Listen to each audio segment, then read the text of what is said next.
Bismillah, alhamdulillah, assalatu wassalamu ala rasulillah wa ala alihi wa sahbihi ajma'in. Asyhadu an la ilaha illallah wahdahu la syarika lah wa asyhadu anna muhammadan abduhu wa rasuluh. Allahumma inna nas'aluka ilman nafi'ah wa na'udzubika min ilmin la yanfa'. Terakhir kita di pembahasan adabu thalibil ilmi, adab penuntut ilmu. Yang pertama kemarin an yaqsida bi ilmihi wajah Allah, meniatkan wajah Allah. Kemudian yang kedua rihlah fi thalabil ilmi, berjalan atau berpergi jauh untuk menuntut ilmu. Kemudian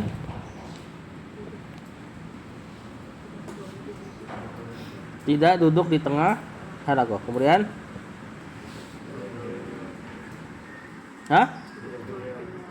hati-hati dalam atau cross check apa? Oh, tidak boleh kenyang.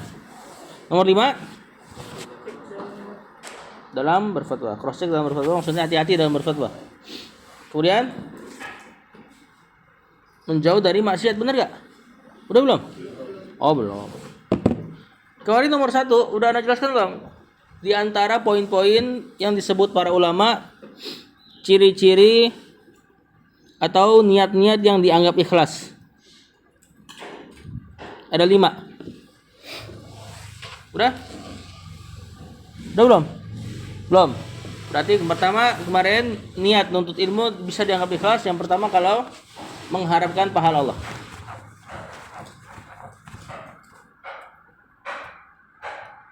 Dia ketika ditanya nuntut ilmu apa tujuannya, emang benar-benar mengharapkan pahala. Nah kalau kayak gini, insya Allah ikhlas. Walaupun nggak boleh dipastikan diri sendiri ya. Misalnya ketika ditanya ikhlas gak nuntut ilmu, maka jangan dijawab ikhlas. Karena sebagian ulama mengatakan yang mengatakan ikhlas ketika ditanya ikhlas atau tidak, maka dia nggak ikhlas. Tapi bilang aja semoga ikhlas, mudah-mudahan ikhlas. Cuma niat saya nuntut ilmu untuk mendapatkan pahala. Ini yang pertama. Yang kedua, mengangkat kebodohan diri sendiri, mengangkat kebodohan diri sendiri.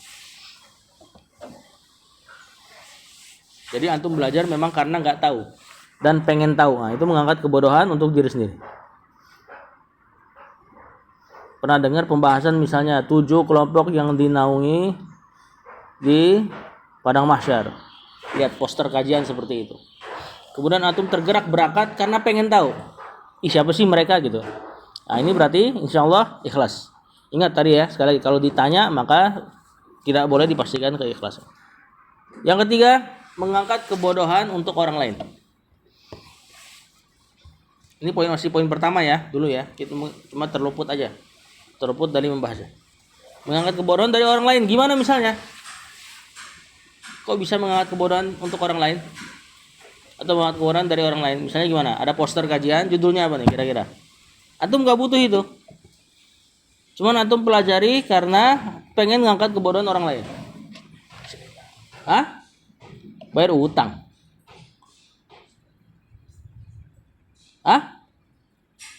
Misalnya apa? Antum nggak butuh itu tapi antum pelajari karena mau diajarin ke orang, gitu loh. Yang ngeceng dong, kalau ngomong nggak apa-apa.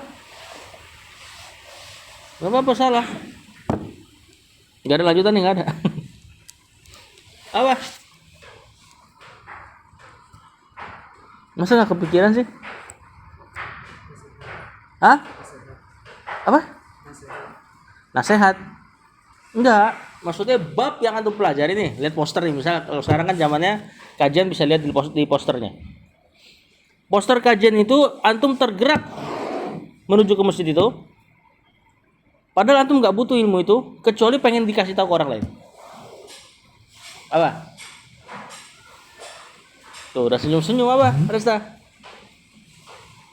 Gak kepikiran? Siapa di antara antum yang kemarin baca fikih linisa? Apa tujuan antum?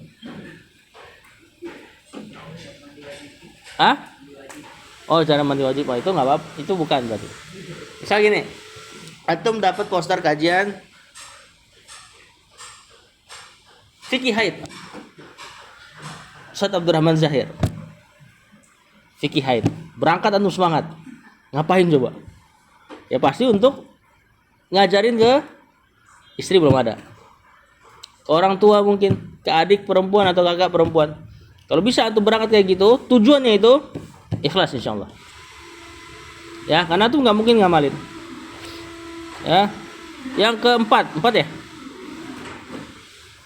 Menjaga ilmu dari kehilangan, dari kepunahan. Menjaga ilmu dari kepunahan. Contoh lagi. Gimana? Contohin ya. Menjaga ilmu dari kepunahan. Ilmu apa yang kira-kira bisa punah? Minimal pada satu kaum. Kita nggak katakan punah seluruh dunia. Atau lihat kampung antum, wah nggak ada nih yang ngerti beginian nih. Sementara gara-gara beginian orang pada berantem karena nggak tahu ilmunya. Bid'ah banyak insyaallah yang ngerti. Tauhid banyak yang ngerti lah. Ini yang orang pada nggak ngerti nih. Satu kampung nggak ngerti. Pas ada permasalahan ditanya nggak ada yang tahu, berantemlah anak sama bapak, anak sama kakak dan adiknya berantem. Warisan. Di antaranya ilmu waris. Ya, ilmu waris paling gampang hilang karena orang pada nggak terlalu suka belajar itu. Ketika antum pelajari supaya di kampung antum minimal nih ada gue yang ngerti nih sekarang. Tentu tujuannya harus ikhlas ya biar bisa menjawab mereka. Jangan ini ada gue sekarang nih, lumayan nih. Dapat amplop. Jangan seperti itu ya, jadi nggak ikhlas lagi ntar. Ya. Yang ke-5. Ini yang paling mudah. Belajar untuk diamalkan. Dapat poster kajian. Judulnya Sifat Wudu Nabi. Atau belum pernah tahu sebenarnya cara wudu Nabi SAW bagaimana, sifat-sifat rincinya. Antum hadiri kajian itu untuk tahu seperti apa sifat wudu Nabi untuk diamalkan. Maka terhitung ikhlas. Ini nggak harus terkumpul semua ya. Maksudnya nggak harus 5 poin ini ada pada antum semua blok dalam satu kajian nuntut ilmu. Kalau ada satu aja pada diri antum di poin-poin itu, maka insya Allah sudah cukup dikatakan ikhlas. Cuma kalau ditanya tadi, Anda bilang, Imam Ahmad pernah ditanya, apakah kamu ikhlas ketika nuntut ilmu? Kata Imam Ahmad dengan perkataan yang secara makna, al-ikhlasu azim, ikhlas itu berat. Akan tetapi Allah buat aku mencintai ilmu lalu aku menuntutnya. Dia cuma berani jawab kayak gitu. Allah buat aku suka sama ilmu, maka aku suka belajar.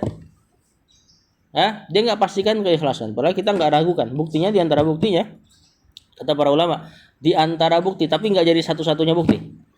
Amal nuntut ilmu atau ilmu seseorang ikhlas adalah langgeng. Ilmunya dipelajari terus. Ini didasarkan oleh perkataan Imam Malik ketika ditanya tentang kitabnya Al-Muwatta. Ngapain nulis Muwatta lagi? Para ulama sudah menulis Muwatta. Jadi sebelum Imam Malik nulis kitab Al-Muwatta, kitab hadisnya beliau, bahkan diriwayatkan itu bukan dia nulis. Muridnya bacain ke dia. Yang didapat hadis dari si Imam Malik. Jadi murid-muridnya dapat hadis dari Imam Malik, ini aja nih hadisnya. Dibacain ke Imam Malik, diokein, ditulis. Jadi bukan dia yang nulis. Terus diberi judul Al-Muwatta. Kata Imam Malik, kata orang-orang, ngapain nulis kitab Al-Muwatta sementara semua orang udah nulis kitab Al-Muwatta? Kata Imam Malik, siapa yang paling ikhlas, dia yang paling bertahan. Imam Malik ngomong kayak gitu. Dan kitabnya dia yang paling bertahan. Kitab Al-Muwatta. Antum enggak akan ketemu lagi Muwatta yang lain. Muwatta Imam ini, Muwatta Imam itu. Bukan berarti yang lain enggak ikhlas ya. Bisa jadi kalah ikhlas. Bisa jadi seperti itu. Itu diantara ciri-ciri. Dan Imam Ahmad kita tahu ilmunya sampai ke kita langgeng. Dan salah satu yang membacakan kitab Al-Muwatta kepada Imam Malik ada beberapa muridnya. Salah satunya yang orang Spanyol. Pernah dengar? Yang dia duduk di majelisnya ada gajah lewat. Yang dia diem aja di situ. Kemudian kata Imam Malik, kenapa nggak lihat gajah sama barang yang lain? Karena memang orang Arab jarang lihat gajah. Kata dia, aku datang jauh-jauh dari Andalus, dari Spanyol untuk mendengar hadismu, bukan ngeliat gajah. Nah, itu salah satu murid yang nanti bacain hadis-hadis yang dia dapat dari Imam Malik dan ditulislah jadi kitab Al-Muwatta. Salah satunya dia. Kemudian poin ke-6. Al-ibtiadu anil asi. Al-ibtiadu anil ma'asi. Menjauh dari maksiat-maksiat.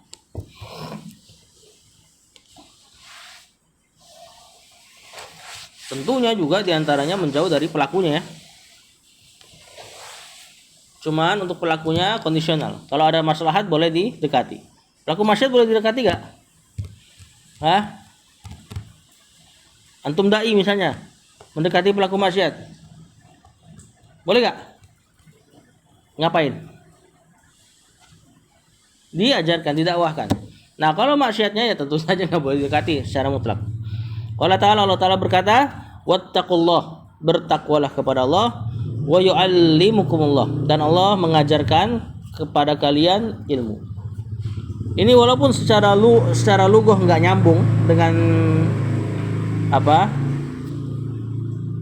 Dengan dikaitkannya takwa dengan ilmu. Lihat, wattaqullaha wa yu'allimukumullah. Apa artinya? Bertakwalah kepada Allah dan Allah mengajarkan kepada kalian ilmu. Pakai huruf waw. Kalau pakai huruf fa masih mending. Wattaqullaha fayu'allimakumullah. Bertakwalah kepada Allah yang dengan sebab itu Allah akan mengajarkan kalian ilmu. Di sini pakai waw. Kata para ulama dari sisi lughah tidak dapat dijadikan istidlal bahwasanya takwa datengin ilmu. Paham enggak?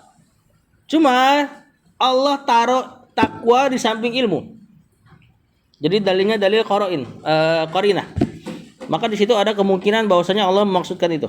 Takwa datengin ilmu. Belum lagi ayat-ayat yang lain. Wallahu bikulli syai'in alim, dan Allah Maha mengetahui terhadap segala sesuatu.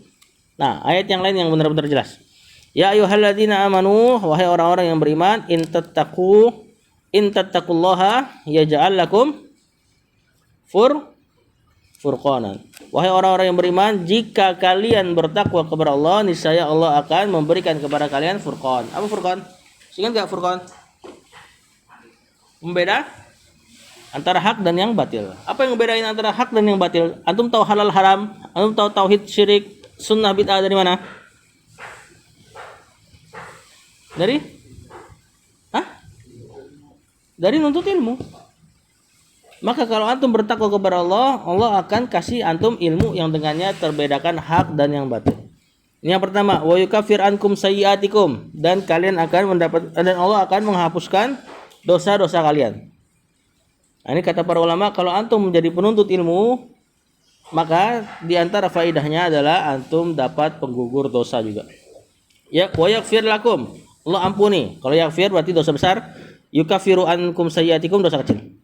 Wallahu dzul fadlil azim, dan Allah Maha memiliki keutamaan atau karunia yang besar. In tattaqullaha yaj'al lakum furqanan. Nah, maka kalau antum dapati diri antum, tentu diri antum ya, jangan orang lain. Nuntut ilmu tapi enggak paham-paham, mungkin masih ada dosa. Tapi juga bukan berarti orang yang nuntut ilmu dia langsung paham, berarti enggak ada dosanya. Karena nanti ada beberapa orang yang seperti itu, nuntut ilmu, banyak maksiat, tapi pintar-pintar aja. Gimana tuh kalau gitu? Mungkin nggak kejadian kayak gitu? Apa dalilnya? Orang nggak tahu dia maksiat, tapi dipanggil alim, Ustadz. Bahkan Ustadz Firanda kemarin lagi daurah cerita, dia tahu ada Ustadz yang namanya harum, tidak ada tercela sama sekali di kalangan manusia, udah wafat.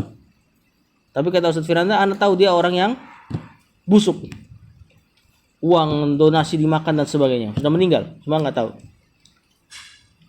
Ada orang yang busuk, banyak maksiat, Allah buat dia biasa aja, terkenal, dipanggil alim. Hadis yang kemarin kita bahas, hadis 3 orang yang pertama kali dimasukin ke neraka, salah satunya kan apa?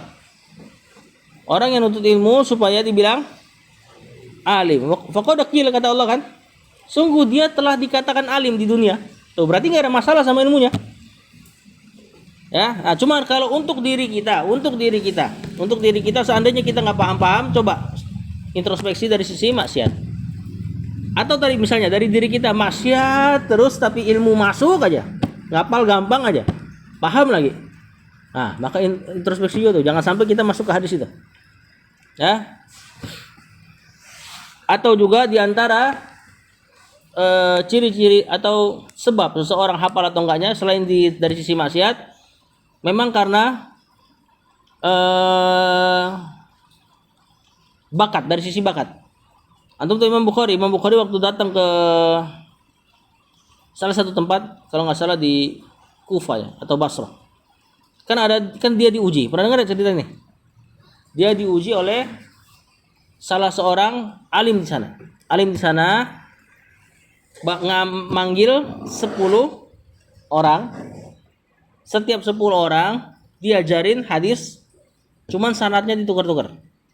Jadi an fulan bin fulan, an fulan, hadatsana fulan, qala hadatsana fulan, fulannya ditukar-tukar. Satu orang 10 hadis ditukar semua. Dipanggil 10 orang. Berapa orang berarti? 10. Berapa hadis berarti? 100 hadis dengan hadis yang tertukar sanadnya. Plus sanadnya sudah ditukar rantainya, ditukar lagi si rantai yang ini yang harusnya di hadis pertama ditaruh di hadis ke-10 misalnya. Jadi sanadnya udah isinya tertukar, untuk hadisnya juga ditukar lagi. Paham? Udah kebayang gini? Ini dalam rangka suruh nguji. Bener gak sih ini Bukhari ini orang yang luar biasa dalam hafalan. Pas sudah sampai di kota tersebut, kalau nggak salah di Basrah, akhirnya Imam Bukhari buka majelis, datang 10 pemuda ini di depan umum. Di depan umum, satu-satunya satu orang ini, setiap dari mereka nanya, ganti-gantian. Dibacain, Syekh, aku dapat hadis begini. Dibacain yang tadi diajarin sama Syekh pertama. Ini kamu tukar-tukar gini ya. Dibacain semua sampai 10. Yang kedua juga bacain lagi. Jadi belum sempat dijawab, udah ditanya sama yang lain. Berarti 100 hadis tuh. 100 hadis dibacain depan Bukhari dalam keadaan yang berbolak-balik. Kemudian kata Imam Bukhari, hadis-hadis tersebut salah. Hadis pertama yang kau sebut, hadisnya begini, dari fulan bin fulan bin fulan bin fulan bin fulan bin fulan, hadisnya begini, yang benar adalah fulan bin fulan an fulan hadatsana fulan hadatsana fulan hadatsana fulan, hadisnya begini. Hadis kedua, hadis yang kau sebut fulan fulan fulan fulan fulan fulan, kemudian dibenerin dulu, hadisnya begini. Apa yang bikin antum takjub? Bukan karena ketahuan dia terhadap salahnya, tapi dari sisi mana? Hah? Apa? Ingatan. Iya, ingatannya. Dia langsung hafal hadis yang tadi dibaca sama 10 orang tersebut. Berapa kali dengar? Sekali dengar. Jadi sekali dengar langsung hafal, terus dibenerin semua. 100 hadis kayak gitu, teman. Memang Bukhari biasa kayak gitu. Masuk ke pasar tutup kuping dia. Kira masuk ke pasar tutup kuping. Kalau dengar ada orang ngobrol, 2 orang, kehafal sama dia. Makanya dia keluar dari pasar dalam keadaan hening. Dia lebih memilih seperti itu. Imam Bukhari pernah ngaji di satu tempat, perjalanan sebulan sampai ke Mesir. Dia nggak nyatat sama sekali. Nyampe di Mesir, dia baru nyatat. Dan catatannya diaduin sama orang yang hadir di Mesir. Banyakkan dia hadisnya daripada yang hadir di Mesir nyatet. Ada orang-orang yang memang kayak gini, ya udah. Mudah-mudahan itu bakatnya dia. Seperti Imam Suyuti dia mengatakan saya hafal 200.000 hadis dan dengan sanad-sanadnya pasti ya. Atau tahu kita tafsir Jalalain? Pernah dengar tafsir Jalalain? Ada pernah dengar? Hah? Saka, tafsir Jalalain. Tafsir itu artinya apa? Tafsir Jalalaini. Jalal itu orang, tapi isim musanna. Maksudnya apa? 2 Jalal. Yang satu Jalaluddin As-Suyuti, yang satu Jalaluddin Al-Mahalli. Ini tafsir paroan. Al-Baqarah sampai Al-Kahfi yang tafsirin Jalaluddin Al-Mahalli. Ini kalau di mazhab Syafi'i dibilang asy-syarih, tukang syarah. Semua kitab mazhab Syafi'i disyarah sama dia, Jalaluddin Al-Mahalli. Pas lagi tafsir setengah sampai surat Al-Kahfi entah wafat apa gimana, dilanjutin sama Imam Jalaluddin As-Suyuti. Dari Al-Kahfi sampai An-Nas. As-Suyuti maklum ahli hadis, ahli tafsir semuanya. Ahli Quran. Bahkan kitabnya tuh Al-Itqan fi Ulumil Quran, kitab yang luar biasa. Dia ngaku hafal 200.000 hadis dengan sanad-sanadnya. Cuma ini lumayan lah untuk orang-orang pertengahan, abad pertengahan. Imam Ahmad kita tahu hadisnya hafal berapa? 1 juta hadis. Hadis Nabi ada berapa?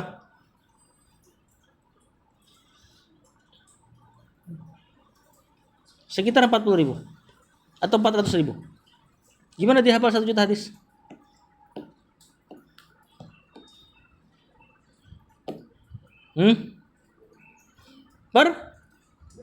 Periwayatnya. Jadi misalnya innamal a'malu binniyat dengan sanad ini dihafal 1, innamal a'malu binniyat dengan sanad ini dihafal 2, gitu.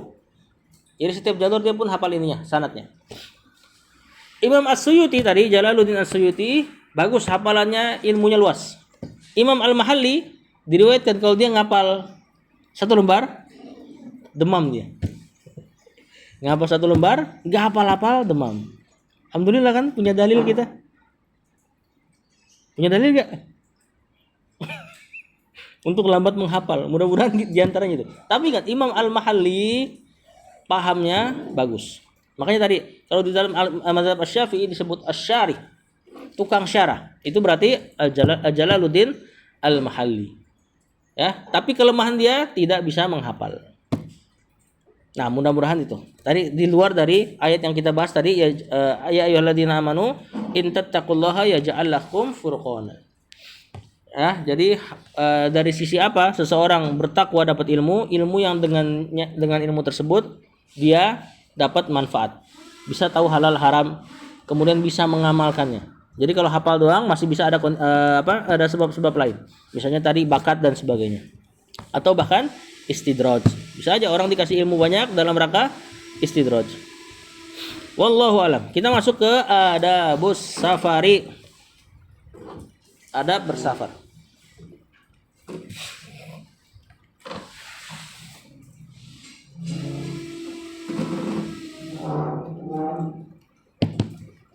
Yang pertama al-istikharatu, istikharah. Ini hadisnya udah pernah lewat. Dia ada apa? Adab nikah, Masya Allah, hafal. Rawal Bukhari An Jabir bin Abdullah radhiyallahu anhuma qala kana Rasulullah sallallahu alaihi wasallam yu'allimuna al-istikharata fil umuri kama yu'allimuna surata minal Qur'an. Sungguhnya Rasulullah SAW mengajarkan kami istikharah dalam perkara-perkara sebagaimana beliau mengajarkan surat di dalam Al-Qur'an. Maksudnya diajarin, ditalkin benar-benar. Ya, diajarin lafaznya, jangan sampai salah gitu. Seperti orang ngajarin Al-Qur'an. Yaqul, dia mengatakan, idza hamma ahadukum, jika salah seorang dari kalian bingung, khawatir bil amri terhadap sebuah perkara, falyarka rakaataini, maka rukuklah 2 rakaat. Maksudnya salat 2 rakaat. Min ghairil faridah, yang selain faridah, yang selain salat wajib. Berarti salat sunnah secara umum. Di sini enggak disebut salat sunnahnya namanya apa? Benar enggak? Min ghairil faridah. Ini diantara dalil salat sunnah bisa digabung. Salat sunnah bisa digabung. Berarti salat istikharah bisa antum taruh di tahiyatul masjid kayak. Istikharah bisa antum taruh di salat malam. Karena beliau enggak sebutin apa ta'yin salat sunnahnya. Berarti antum juga bisa tahiyatul masjid sambil rawatib. Sebagaimana istikharah bisa ditaruh di salat sunnah lain. Paham? Nah, berarti kalau antum masuk masjid, apa niat yang utama antum? Setelah sholat, setelah azan. Tahiyatul masjid selama ini apa? Apa? Rawatib bukan? Tahu rawatib enggak? Rawatib yang 10 sehari. Qobliyah ba'diyah. Qobliyah bukan biasanya yang antum niatin. Nah, kalau antum niatin qobliyah, berarti insya Allah dapat tahiyatul masjid juga. Dapat juga sholat antara azan dan iqamah. Antara azan dan iqamah nanti hadisnya lain lagi. Karena qobliyah dan ba'diyah enggak selalu baca hadis ya. Si anak baru ada? Abdillah ada? Apa tadi anak ngomong?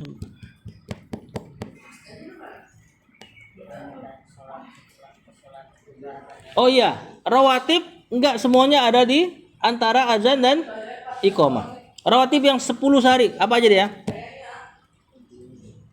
Qobliyah subuh. Qobliyah ba'diyah zuhur 6. Qobliyah asar. Ba'diyah asar. Ba'diyah maghrib, ba'diyah isya. Salat asar enggak ada qobliyah.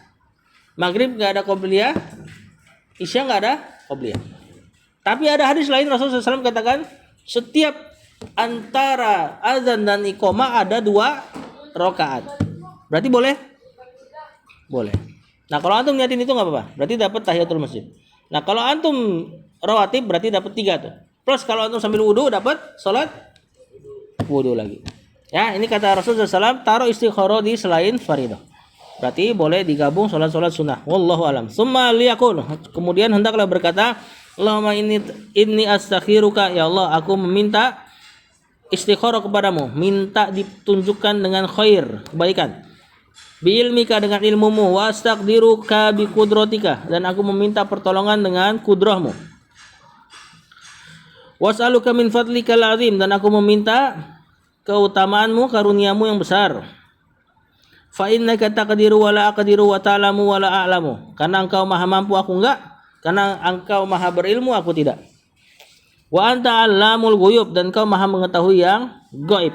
Allahumma in kunta ta'lamu anna hadzal amra khairun, ya Allah jika engkau tahu bahwasanya perkara ini baik li untukku fi dini wa ma'ashi, pada dunia dan kehidupanku, wa akibati amri, dan pada kesudahan perkaraku, au qala, atau Rasulullah SAW mengatakan ajili amri wa ajili, perkara yang akan datang dan perkara yang dekat, maksudnya dunia dan akhirat.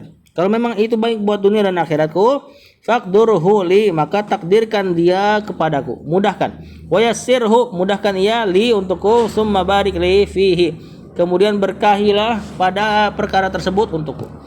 Wa in kunta ta'lamu anna hadzal amra syarrun, kalau engkau tahu bahwasanya perkara tersebut buruk li bagiku, fi dini wa ma'ashi, pada agama dan kehidupanku, wa akibati amri, kesudahan perkaraku, au qala fi ajili amri wa ajilihi, perkara dunia dan akhiratku, fasrifu anni, maka palingkan hal tersebut dariku, wasrifni anhu, palingkan aku dari hal tersebut. Waqdur lil khaira, dan takdirkanlah yang terbaik untukku, haitsu kana, bagaimanapun itu. Summa ardini, kemudian buatlah ridho diriku terhadap perkara tersebut. Qala wa yusamma hajatahu, baru kemudian ngomong sama Allah, aku mau safar ke tempat ini dan itu, dalam rangka ini dan itu. Jika memang baik maka mudahkan. Nah, ini safar mubah tentunya ya. Kalau safar wajib seperti haji, antum sudah bayar, sudah dapat, tinggal tunggu tahun tersebut berangkat, yang nggak usah istikharah lagi. Karena memang ibadah sini safar mubah, yang misalnya safarnya dalam rangka dakwah ke Eropa misalnya. Ya, di sana sudah ada pendakwah, cuman antum pengen dakwah aja di sana. Takutnya nanti bukan dakwah di sana. Belok arah nanti. Dakwah di Jepang apalagi. Hah? Nanti bukan dakwah di sana khawatirnya. Antum semakin jauh dari rumah antum, tentu peluang maksiat semakin besar. Mudah lagi di sana. Kata yang udah, bukan kata saya nggak tahu ya. Katanya mudah di sana untuk maksiat. Nah, maka banyak istikharah. Yang kedua, kitabatul wasiyah, menulis wasiat. Dan ini lebih relate lagi di zaman dulu ya, ketika safar tuh sangat mengancam nyawa. Pergi kendaraan darat, naik onta, kuda, rawan dibegal, jauh, kena padang pasir lagi. Kenapa? Badai pasir dan sebagainya. Kalau hari ini mungkin lebih murah, tapi kalau antum mau jalankan tetap lebih bagus. Tulis wasiat. Ada Abdullah bin Umar anna Rasulullah SAW, bahwasanya Rasulullah SAW mengatakan, mahaqqu mri'in muslimin, tidak boleh ada seorang muslim lahu syai'un, ada sesuatu yusi fihi, yang dia pengen wasiatkan. Tidak boleh ada seorang muslim yang dia memiliki sesuatu yang dia ingin wasiatkan, yabitu lailataini, lalu dia tidur 2 malam, illa wasiyatuhu maktubatun indahu, kecuali kalau ada sesuatu yang dia wasiatkan, maka itu wasiat sudah harus tertulis. Lihat, Rasulullah SAW menyuruh kalau ada sesuatu yang pengen antum sampaikan nanti setelah wafat begini dan begitu, tentu halnya harus mubah, ya, maka tidak boleh tidur 2 malam. Tidur 2 malam aja Rasulullah SAW larang. Maksudnya bisa jadi di waktu tidur antum itu di antara sebab kematian, apalagi safar yang lebih dekat dengan kematiannya. Jadi kalau misalnya ada wasiat yang pengen diwasiatkan kepada anak dan yang ditinggalkan ahli warisnya, ahli waris nggak bisa diwasiati ya. Maksudnya nggak bisa wasiati harta. Kalau ahli waris memang Allah sudah atur hartanya. Harta antum nanti kalau wafat dibagi sekian per sekian untuk anak laki-laki, sekian per sekian untuk anak perempuan, untuk istri, untuk saudara, bahkan kalau kadang-kadang dapat. Nah ini sudah diatur. Terus wasiat itu apa? Wasiat itu yang di luar itu. Misalnya antum wasiatin, nanti di antara harta waris kalian kalau bisa sedekahin ke fulan ya. Fulan ini misalnya anak tiri. Anak tiri dapat waris gak? Ya kan? Maka sedekahin ke fulan, jangan lupa dia baik dulu sama bapak. Seadanya aja kalian. Jadi ini sifatnya enggak dipatok itu duit, nanti jadi waris.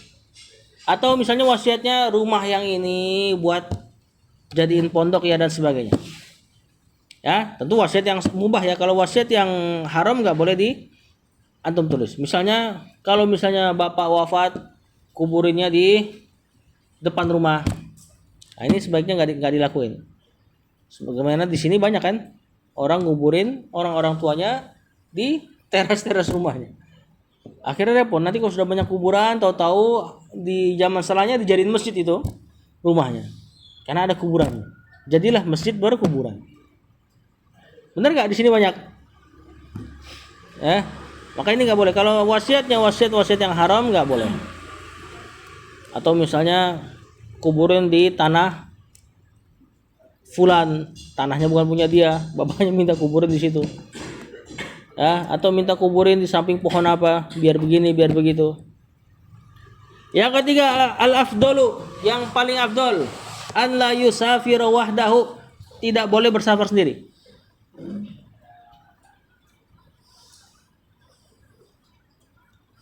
Tidak boleh bersafar sendiri. Nah, ini hadis penting ini.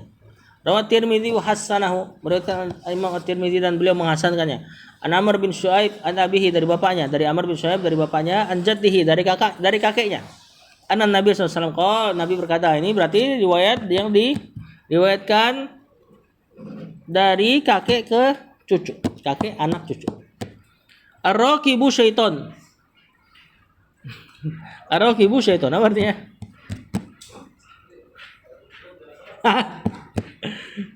Apa arti ar-raqibu syaiton? Bukan dong. Mubtada khabar ini. Ar-raqibu syaitonun. Pengendara adalah syaiton. War-raqibani syaitonani.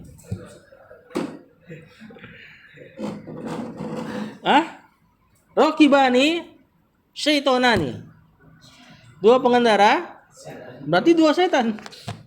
Terus kata Rasulullah SAW, wasalah satu rokbun, 3 orang baru disebut rokbun. Apa? Pengendara. Jadi kalau pengendara 1 disebut setan, 2 disebut 2 setan, kalau 3 ya pengendara. Tentunya ini nggak bisa antum terjemahkan ke secara harfiah tekstual ya. Tuh ar-raqibu syaiton misalnya, nggak mungkin. Nanti Ustaz antum naik motor antum bilang gitu lagi, ar-raqibu syaiton. Terus Ustaz goncengin 2 orang, ar-raqibani syaitonani. Kalau udah 3, semotor 3 baru antum bilang rokbun. Ini untuk orang yang bersafar. Maksudnya adalah orang yang bersafar 1 orang syaiton. Maksudnya sangat potensi maksiatnya. Antum sendiri nggak ada istri antum, nggak ada orang tua antum. Ya, di negeri yang gemerlap, yang di pinggir jalannya banyak perempuan, antum ditarik tangannya, apa nggak syaiton tuh? Ya, nah dua masih sama,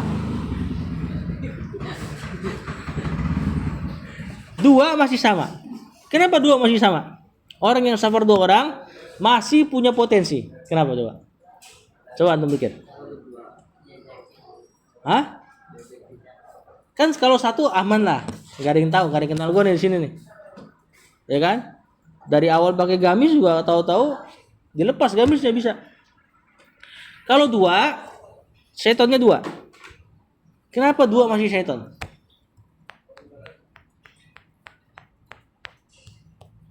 Hah? Orang berdua masih punya potensi maksiat gak? Sama-sama kenal nih, sama-sama soleh nih. Kenapa masih? Hah? Emang yang satu gak ingetin? Tapi ini Masya Allah Rasulullah SAW ya ucapkan ini dan ini benar. Kalau dua gampang kau kali kongnya, bener gak? Yaudah kita sama-sama tahu nih. Habis ini kita tobat bareng-bareng ke Blok M. Ya, kalau tiga, itu udah rada mending. Misalnya dua kong kali kong, satu insya Allah masih ngingetin. Ya banyak, Ustaz Firanda pernah cerita kalau nggak salah. Jamaah kajiannya, antum bayangin jamaah kajiannya safar biasa. Ini bukan dua ya, bukan tiga, sama bos dan beberapa karyawannya. Berarti masih syayatin ini. Ya, bosnya ngasih karyawannya per kamar.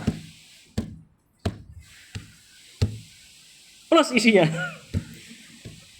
Antum bayangin, antum masuk kamar nggak ada istri antum, ya ada bos dan karyawan semua udah tahu lah. Masuk dan kamarnya nggak kosong. Apa isinya? Syaitonatun. Pakai tamar butuh. Udah berbaring di situ dalam keadaan bajunya sudah tidak lengkap. Oh, coba kalau antum dihadapkan di di kondisi itu, peci bisa lepas itu, terbang terus, ya. Alhamdulillah jenggot nggak bisa lepas. Nah, maka bahaya sekali, safar tuh bahaya banget. Makanya tadi di awal istikharah. Ya, banyak potensi untuk seperti itu. Apalagi bos ngeluarin duit buat kayak gitu kan sedikit bagi dia. Ya, tinggal karyawan kamar misalnya gope, nambah cepet dapat isi misalnya. Uangnya sedikit buat dia. Karyawannya seneng. Nah, itu ingat, itu enggak dua loh, enggak tiga. Itu diceritakan sama Ustaz Firanda kalau nggak salah, bosnya satu tentunya, karyawan yang diajak banyak, semuanya dikasih masing-masing. Nah, lupa ceritanya tuh, si ikhwannya gimana keadaannya. Kemudian, ya tadi ar-raqibu syaiton wa raqibani syaitonani wa salah satu rakhbun. Insyaallah mudah ini untuk antum hafal. Yang keempat, ikhtiarur rafiqis shalih. Ini sebisa mungkin memilih teman safar yang saleh. Rafiq maksudnya teman CS ya. Nah, kalau ini lebih aman lah. Kalau berdua juga susah kong kali kongnya. Karena sama-sama soleh. Tapi karena Rasulullah SAW udah bilang syaitonani, udah jangan macam-macam. Walaupun soleh. Udah datang soleh ya kan ke hotel sama-sama soleh nih. Ternyata ada paket berdua. Kalau berdua harganya segini misalnya, paketan. Bahaya. Jadi syaitonani juga. Lalu Ustaz. Rawat Tirmidzi wa hasanahu.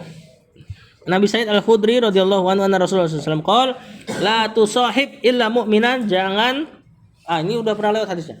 Jangan kau sahabati, jangan kau bestiin kecuali seorang yang mukmin. Wala ya'kul ta'amaka illa taqiyun, dan jangan makan makananmu kecuali orang yang bertakwa. Masih ingat gak ini? Kenapa nggak boleh makan makanan kita kecuali orang bertakwa? Orang kafir boleh gak makan makanan kita? Apa maksudnya di sini? Makanan yang senampan. Maksudnya senampan berarti orang kafir nggak boleh makan senampan sama kita? Orang kafir boleh gak makan senampan? Boleh aja. Ini maksudnya apa? Masih ingat, ayo.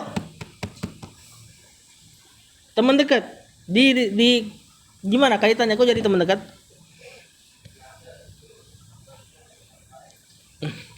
Iya. Intinya adalah ini untuk ungkapan jangan duduk di tempatmu yang kalian biasa makan-makan. Dan biasanya kalau majelis makan-makan tuh CS, besti-besti. Nah, yang kayak gini jangan sampai jadi teman duduk antum takiyun. Illa takiyun, kecuali orang yang bertakwa. Kalau sudah ada kumpulan dia makan bareng, ya ini biasanya udah pasti besti.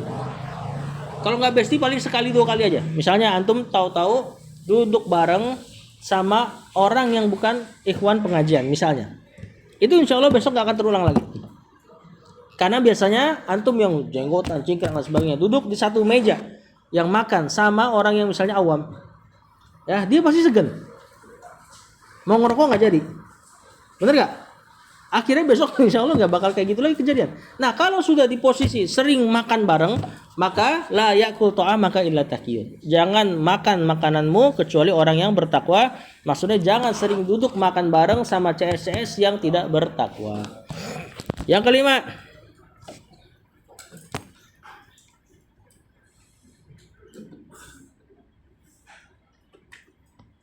an yad'u ahlahu wa jiranahu washabahu, mendoakan keluarganya, tetangga dan sahabat-sahabatnya. Rawatin Tirmidzi an yad'u ya. Rawatin Tirmidzi wa qala hasan sahih ani bani Umar radhiyallahu anhu annahu qala li rajulin. Ibnu Umar berkata kepada seorang laki-laki, intazir, tunggulah hatta uwaddi'aka. Uwaddi'a ini maksudnya minta wasiat ya. Atau menitipkan ini. Apa artinya nih? Taudi. Taudi apa arti taudi? Saya lupa punya buku.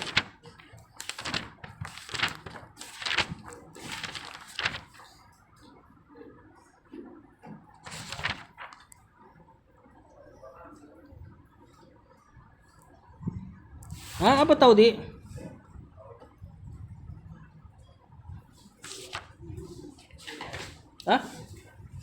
Penitipan.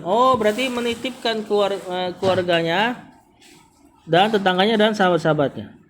Kata Ibnu Umar kepada seorang laki-laki yang mau bersafar, intazir, tunggulah hatta uwaddi'aka, sampai aku titipkan kepada engkau, kama kana Rasulullah sallallahu alaihi wasallam yuwaddi'una, sebagaimana Rasulullah SAW dulu menitipkan kami dengan ucapan astaudiullaha dinaka wa amanataka wa khawatima amalika. Berarti maksudnya adalah Rasulullah SAW mendoakan orang yang bersafar dengan ucapan astaudiullaha dinaka, aku menitipkan kepada Allah agamamu. Maksudnya ini doa dari orang yang ditinggal safar.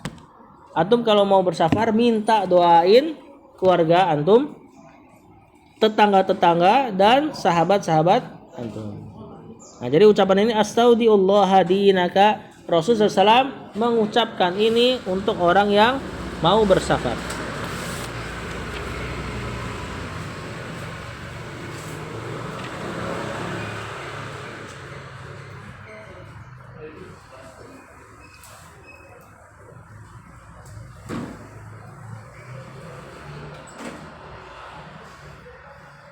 Nah, jadi kata Rasulullah SAW, aku menitipkan kepada Allah agamamu,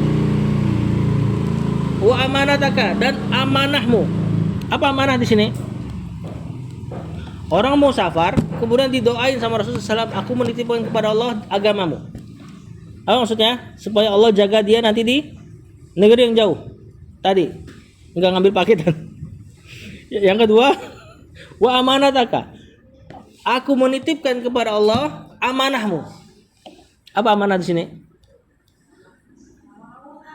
Keluarga yang ditinggal sama dia. Jadi aku mendoakan kepada Allah supaya Allah menjaga keluarga yang kau tinggal itu, anak dan istrinya. Wa khawatima amalika, dan aku menitipkan kepada Allah supaya Allah menjaga akhir dari amalmu. Maksudnya kalau wafat di jalan, wafatnya husnul khatimah.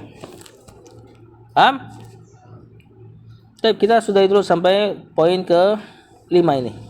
Sallallahu ala nabiyina Muhammad wa ala alihi wa sahbihi.